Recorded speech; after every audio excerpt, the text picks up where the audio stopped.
అలాగే నా పేరు మీద ఒకటి మీ ఛానల్ ప్రకారం మన ఛానల్ సబ్స్క్రైబ్ చేసుకోకపోతే ఇప్పుడు సబ్స్క్రైబ్ చేసుకోండి. పక్కనే ఉన్న బెల్ ఐకాన్ క్లిక్ చేసి ఆల్లో పెట్టుకోండి. నా ఫర్దర్స్ మిస్ అవ్వకుండా చూడొచ్చు. చాలా మంది చూస్తున్నారు కానీ సబ్స్క్రైబ్ చేసుకోవట్లా. So please try to subscribe and click the bell icon also. So బేసిక్గా ఎన్టీఆర్ గారిది, ప్రశాంత్ నీల్ గారిది డ్రాగన్ ఫిల్మ్స్ రిలీజ్ అయింది కదా నిన్న. అంటే అదే మొన్న రాత్రి.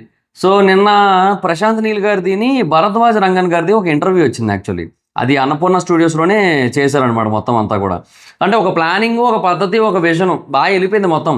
ఎక్కడా పెద్ద అంటే బీభత్సమైన ప్రోమో కట్లు, పెద్ద పెద్ద మ్యూజిక్లు అవేం లేవు. జస్ట్ సింపుల్గా కట్టే కొట్టే తెచ్చే సింపుల్గా అయిపోయింది మొత్తం అంతా కూడా. సో బాగా చేశారు ఇంటర్వ్యూ అంతా కూడా. ఆయన అడిగిన కొన్ని క్వశ్చన్స్ కూడా బాగున్నాయి. అంటే లైక్ నాకు బాగా అనిపించిన ఒక క్వశ్చన్ ఏంటంటే, మీరు చాలా సీన్స్ తీస్తారు కదా మీ సినిమాలో. సో మీ హీరోని ఫస్ట్ టైం స్క్రీన్ మీద చూపించేటప్పుడు ఆ షాట్ని ఎందుకు ఎంచుకోవాలనిపించింది అనేది అడిగారా. నాకు బాగా అనిపించింది. అంటే అలా కొన్ని క్వశ్చన్స్ ఉన్నాయి, బాగున్నాయి యాక్చువల్లీ. ఎందుకంటే నిజమే కదా, ఎన్టీఆర్ గారిని చాలా చాలా సీన్స్లో షూట్ చేసి ఉంటారు, చాలా ఫ్రేమ్స్లో షూట్ చేసి ఉంటారు. కానీ ఆ శవాల గుట్టను అట్లా చూపిస్తూ ప్యాన్ అయ్యి ఎన్టీఆర్ గారు అక్కడ దూరంగా నుంచొని ఉన్న షాట్ని ఎందుకు పెట్టాలనుకున్నారు అనే దాన్ని అడిగారు. ఇట్లా చాలా మంచి క్వశ్చన్స్ అయితే ఉన్నాయి. సో అది పక్కన పెడితే చాలా డీటెయిల్డ్ ఇన్ఫర్మేషన్ అయితే ఉంది ఆ ఇంటర్వ్యూలో. సో అదంతటిని కూడా మీకు కుదించి చాలా చిన్నగా చెప్పేస్తాను, మీకు తెలుగులో క్లియర్ కట్గా ఎక్స్ప్లెయిన్ చేసేస్తున్నాను మీకు అందరికీ కూడా. సో ఫస్ట్ మేజర్ థింగ్ ఏంటంటే, అంటే ఆయన చెప్పిన విషయాల్లో చాలా విషయాలు ఉన్నాయి, అందులో ఒక్కొక్కటిగా మాట్లాడుకుందాం. సో ఫస్ట్ థింగ్ ఏంటంటే, ఇది బేసిక్గా అందరూ అనుకుంటున్నట్టుగా ఏదో ఒక రా and rustic mass action cinema అని చెప్పి అనుకుంటున్నారు. బట్ నో, అలా కాదు. అది ఇది బేసిక్గా one of the best patriotic movie కూడా అయ్యే ఛాన్సెస్ కూడా ఉన్నాయని చెప్పారనమాట. సో కాస్కో దురంధర్ అన్నట్టుగా అనమాట. అక్కడ దురంధర్ అంటే అది రియల్ స్టోరీస్, అది వేరే విషయం.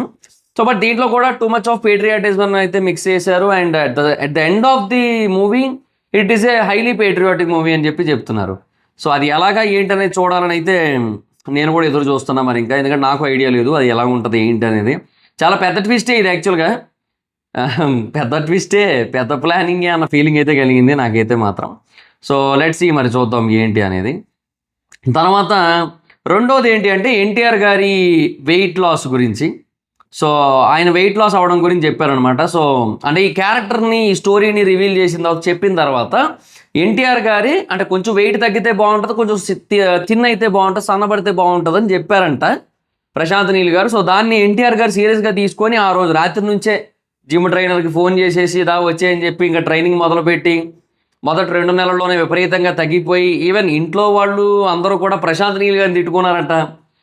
ప్రశాంత్ నీల్ గారు ఇంత తగ్గిపోమన్నారు అనుకొని ప్రశాంత్ నీల్ గారు మధ్యలో వద్దన్నారంట, ఇక జాలన్నారట. అయినా కూడా ఆగలేదంట ఎన్టీఆర్ గారు ఇంతలాగా ఆగకుండా ఇంతలాగా తగ్గారు అంటే mostly it is about dual role పక్కా. ఎందుకంటే ఒక రోల్ ఇలా ఉంటేనే ఇంకొక రోల్ డిఫరెన్స్ తెలుస్తుంది. ఎందుకంటే ఒక రోల్ ఆఫ్ఘనిస్తాన్లో, ఇంకొక రోల్ బర్మా దగ్గర, గోల్డెన్ ట్రయాంగిల్ దగ్గర, ఆ ఏరియాలో. సో ఇక్కడ ఫుడ్ వేరు, అక్కడ ఫుడ్ వేరు, ఇక్కడ లైఫ్ స్టైల్ వేరు, అక్కడ లైఫ్ స్టైల్ వేరు. సో లైఫ్ స్టైల్, ఫుడ్ రెండు మారిపోతుంది కాబట్టి మనిషి కూడా కంప్లీట్ ట్రాన్స్ఫర్మేషన్ చూపిస్తున్నట్టున్నారు నాకు తెలిసి. ఏమో మరి ఎలా చేస్తున్నారో ఏంటో మరి ఇంకా చూడాలి. సో బేసిక్గా దానికోసం ఏంటంటే 15 నుంచి 16 కేజీల వరకు తగ్గిపోయారంట. సో ఒక 4 నెలల పాటు షూటింగ్ పాజ్ చేశారు. సో అందుకోసం అని చెప్పి ఫుల్ ఆన్ ట్రైనింగ్ అయితే తీసుకొని బాగా తగ్గారు. సో ప్రశాంత్ నీల్ గారు వద్దని చెప్తున్నా సరే ఇంకా ఆయన తగ్గుతానే వచ్చారంట. సో బాగా తగ్గిపోయారు. సో వాళ్ళు ఇంత తగ్గుతారని అనుకోలేదు, బట్ చాలా తగ్గిపోయారు. సో ఆ లెవెల్ ఆఫ్ డెడికేషన్ ఎన్టీఆర్ గారిలో పీక్స్లో కనబడుతుందో అదైతే క్లియర్. తర్వాత బేసిక్గా ఈయన జోనర్ ఏదైతే ఉందో, అంటే ఈయన సినిమాలు బేసిక్గా మనం ఏమనుకుంటామంటే మాస్ యాక్షన్ జోనర్ అనుకుంటాం యాక్చువల్లీ. కానీ దానికి ఆయన ఒక పేరు పెట్టారు. అదేంటంటే hyper stylised post apocalyptic noir mass action space అంట. అది ఈ జోనర్ పేరంట. సో చాలా పొడుగుంది, ఏం చేయలేము మనం. సో ఈ జోనర్లో బేసిక్గా ఆయన ఇక మీదట డ్రాగన్ తర్వాత ఈ జోనర్లో సినిమాలు తీయరంట. సో ఆయనకి ఎప్పటి నుంచో ఈ మైథలాజికల్ బేస్డ్ మూవీస్ తీయాలని అయితే ఉందంట. అది ఈవెన్ వేరే ఇంటర్వ్యూలో కూడా చెప్పారు ఆయన. సో ఈ డ్రాగన్ తర్వాత ఇంకా మైథలాజికల్ సినిమాలు తీస్తారంట. బట్ దాని ఉద్దేశం ఏంటి, కొంతమంది ఏమనుకుంటున్నారంటే, సో డ్రాగన్ తర్వాత ఇంకా సలార్ 2 ఉండదు, KGF 3 ఉండదు అని చెప్పి అనుకుంటున్నారు. బట్ నో, అది కాదు ఆయన ఉద్దేశం. డ్రాగన్ సినిమా తర్వాత అంటే బేసిక్గా సలార్ 2 అండ్ KGF 3 కూడా ఫినిష్ అయిపోయాక సలార్ 2 సలారే, KGF 3 KGF, డ్రాగన్ 2 డ్రాగనే. సో బేసిక్గా ఇవేవి కూడా వేరే సినిమాల కింద కన్సిడర్ చేయబడవు. ఇవన్నీ కూడా ఒక సినిమా కిందే కన్సిడర్ చేయబడతాయి, సింగిల్ సినిమా కిందే కన్సిడర్ చేయబడతాయి. సో ఒక సింగిల్ సినిమా ఆయన ఇంకా ఫినిష్ చేయలేదు యాక్చువల్గా, మిగతా 2 సినిమాలు కూడా ఫినిష్ చేయలే. ఆయన 3వ సినిమాకి వచ్చారు, అయినా అది వేరే విషయం, మనం ఏం చేయలేము ఇంకా. So based on dates issue ఉన్నాయి మొత్తానికి అన్నీ కూడా. సో ముందుగానే అనుకున్న అగ్రిమెంట్స్, అరేంజ్మెంట్స్ అన్నీ కలిపి ఇట్లా ఈ స్టేజ్కి అయితే వచ్చింది యాజ్ ఆఫ్ నో అయితే. సో డ్రాగన్ అయితే ఆయన తీస్తారు 2 పార్ట్స్. సో దాని తర్వాత సలార్ 2 ఉంటుంది, దాని తర్వాత KGF 3 తీసేస్తారు మోస్ట్లీ. ఇవన్నీ ఫినిష్ అయిపోయిన తర్వాత ఆయన ఈ జోనర్ వదిలేస్తారు కంప్లీట్గా. సో అదే ఆయన చెప్పిన మాట. సో చాలామంది ఏమనుకుంటారంటే సలార్ 2 KGF 3 ఉండవేమో అని అనుకుంటున్నారు, బట్ నో, అలా కాదు అనమాట. సో అది కాన్సెప్ట్ ఇక్కడ. తర్వాత ఇంకొకటి ఏంటి అంటే బేసిక్గా అంటే ఫ్యూచర్ ప్రాజెక్ట్స్ గురించి చాలా క్లియర్గా ఇచ్చారు, చాలా క్లారిటీగా చెప్పారు దీంట్లో. తర్వాత ఈ సినిమాలో ఉన్న ఎమోషనల్ కోర్ పాయింట్స్ గురించి చాలా అంటే చాలా క్లియర్గా చెప్పారు. అండ్ లాస్ట్ 25 ఇయర్స్గా ఆయన ఎన్టీఆర్ గారి ఫ్యాన్ అని కూడా చెప్పుకుంటూ వచ్చారు. సో అదొక బిగ్గెస్ట్ పార్ట్ అని చెప్పొచ్చు ఇందులో మొత్తంగా. అంటే ఈ ఎంటైర్ ఇంటర్వ్యూలో ఆయన చెప్పిన వాటిల్లో ఇది కూడా ఒక బెస్ట్ థింగ్ అని చెప్పొచ్చు. సో ఎన్టీఆర్ గారు చాలా బాగా సఫర్ అయినట్టుగా తెలుస్తోంది, అంటే ఇష్టంతో కూడుకున్న సఫరింగ్ అది. సో అందువల్ల ఏంటంటే ఎక్కడ కూడా పెద్ద ప్రాబ్లం అనిపించుంటుంది నాకు తెలిసి ఎన్టీఆర్ గారికి. అండ్ ఇంకొకటి ఏంటి అంటే బేసిక్గా ఈ ఏదైతే ఈ క్రిటిసిజం ఏదైతే వచ్చిందో దాని గురించి కూడా ఆయన అడ్రస్ చేశారు. ఇది నాకు ఇంతకుముందు KGFకి సలార్ కూడా ఇలాగే వచ్చింది, బట్ అదేం లేదు, అది నేను విజువల్గా ప్రతిసారి కూడా ఇంప్రూవ్ చేస్తూనే వస్తున్నానని అయితే ఆయన చాలా క్లియర్గా చెప్పారు.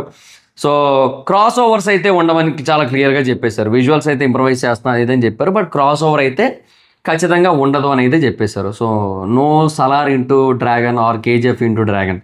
సో అదనమాట క్లియర్. అండ్ ఇంకొకటి ఏంటంటే ఆయన ఇంకోటి క్లియర్గా చెప్పారు, Luger is the darkest character he ever return అంట ఇప్పటి వరకు కూడా. సో ఆయన ఇప్పటి వరకు రిలీజ్ చేసిన అంటే చేసిన వేరే సినిమాలు ఏవైతే ఉన్నాయో, ఉగ్రం కానీ KGF కానీ సలార్ కానీ, ఆ క్యారెక్టర్స్ ఏవైతే వాటిలో డార్క్ బిహేవియర్ ఉంటుందో వాటన్నిటికంటే కూడా ఇది మోస్ట్ డార్కెస్ట్ క్యారెక్టర్ అంట. సో అదైతే చాలా క్లియర్గా చెప్పారు. అండ్ ఇంకొకటి 9 మినిట్స్ ట్రైలర్ అన్న దాని గురించి కూడా ట్విట్టర్లో ఆర్ ఇన్స్టాలో ఎక్కువగా మాట్లాడుకుంటున్నారు. సో నేను 9 మినిట్స్ ట్రైలర్ రిలీజ్ చేయలేను నేనని చెప్పి ఆయన చెప్పారు. సో దాన్ని చాలామంది ఏంటంటే 9 మినిట్స్ ట్రైలర్ వదులుతానని చెప్పారు అనుకుంటున్నారు ఆయన. ఆయన చెప్పింది అది కాదు. ఇప్పుడు ఈ గ్లిమ్స్ని నేను ఎందుకు వదిలానంటే ఇది నేను ఇప్పుడు వదలకపోతే లేదంటే ఎప్పట్లాగే ఆ స్టైలిష్ విజువల్స్తో, యాక్షన్ విజువల్స్తో నేను ఈ గ్లిమ్స్ని కనుక నింపేసినట్టయితే నేను 9 మినిట్స్ ట్రైలర్ రిలీజ్ చేయాల్సి ఉంటుంది. స్టోరీ మొత్తాన్ని కూడా రివీల్ చేయడానికి, ఆర్ క్యారెక్టర్స్ మొత్తాన్ని రివీల్ చేయడానికి, వరల్డ్ మొత్తాన్ని రివీల్ చేయడానికి. అది నాకు అవ్వని పని కదా. 9 నిమిషాల ట్రైలర్ నేను రిలీజ్ చేయలేను కదా, ఆర్ చేయాల్సి ఉంటుంది. సో అందుకు నేను ఇప్పుడు ఈ గ్లిమ్స్లో ఈ డీటెయిలింగ్ అంతా ఇచ్చాను నేను, సో దట్ నేను ట్రైలర్ ఏదైతే రిలీజ్ చేస్తానో దాంట్లో నేను డ్రామా మీద కాన్సన్ట్రేట్ చేయొచ్చు, దాంట్లో నేను యాక్షన్ మీద కాన్సన్ట్రేట్ చేయొచ్చు అని చెప్పారు అనమాట ఆయన. సో అందరూ అనుకున్నట్టుగా 9 నిమిషాల ట్రైలర్ అయితే రాదు, 4 నిమిషాల ఆ డ్యూరేషన్లోనే వస్తుంది మోస్ట్లీ ట్రైలర్ అంతా కూడా. సో పర్టికులర్గా ఇన్ని సెకండ్లని మనం చెప్పలేం, కానీ 4 నిమిషాలు ఆ లెంత్లోనే వస్తుంది మోస్ట్లీ ట్రైలర్. సో అదొక పాయింట్ అయితే ఉంది. అండ్ ట్రైలర్ అది ఈ గ్లిమ్స్ బేసిక్గా లాస్ట్ ఇయర్ రిలీజ్ చేయాలనుకుంటారట, బట్ వార్ 2 ఉంది కాబట్టి కొంచెం ఆపారు. ఆయన దేవరా అన్నారు, బట్ లాస్ట్ ఇయర్ ఉన్నది వార్ 2 కాబట్టి ఆయన కన్ఫ్యూజ్ అయినట్టున్నారు మోస్ట్లీ నాకు తెలిసి. అండ్ ఇంకోటి ఏంటంటే మోస్ట్ కాస్ట్లీయెస్ట్ విలన్ అని చెప్పి కూడా వాళ్ళు జోకులు వేసుకున్నారంట దీనికోసం. సో అంటే ఇంకా ఎన్టీఆర్ గారు అవుట్ రైట్ విలన్ షేడ్స్ అయితే ఉంటాయి. సో దీంట్లో చాలా క్లియర్గా తెలుస్తుంది. సో ఈ కథకి హీరోలు ఉండరు, మొత్తం అందరూ కూడా విలన్లే అన్నట్టుగా ఉంది మొత్తం యాక్చువల్గా మొత్తం చెప్తున్నదంతా కూడా చూస్తూ ఉంటే. సో అందుకని నేను డ్రాగన్కి ఏంటంటే స్టోరీని నేను రివీల్ చేయాలనుకున్నాను, ఆ వరల్డ్ని ఇంట్రడ్యూస్ చేయాలనుకున్నాను, ఆ క్యారెక్టర్స్ని, ఆ బ్యాక్ డ్రాప్ని, వీటన్నిటిని కూడా ముందే చెప్పేయాలనుకున్నాను. ఇంతకు ముందులా కాకుండా ఈసారి కొంచెం డిఫరెంట్గా చేయాలనుకున్నాను అయితే చెప్పారు. సో అందుకే మనకి అదైతే రిలీజ్ అయింది. సో చాలామంది ఏంటంటే అదేంటది కంటెంట్ ఏమి రిలీజ్ చేయలేదు, ఇట్లాంటి కొన్ని క్వశ్చన్స్ అయితే ఉన్నాయి. బట్ చాలామందికి అర్థం కావాల్సిన విషయం ఏంటంటే ఇది రీజను. సో ఆయన ఇలా చేయడానికి ఒక విజన్ ఉంది. సో మెయిన్ థింగ్ అంతా కూడా ట్రైలర్లో కూడా బేసిక్గా డ్రామా మెయిన్ ఫోకస్ ఉంటుంది. అది సేమ్ సలార్ కూడా అలాగే అయింది యాక్చువల్లీ. సలార్ ట్రైలర్ కూడా మనకు డ్రామానే ఫోకస్ చేశారు.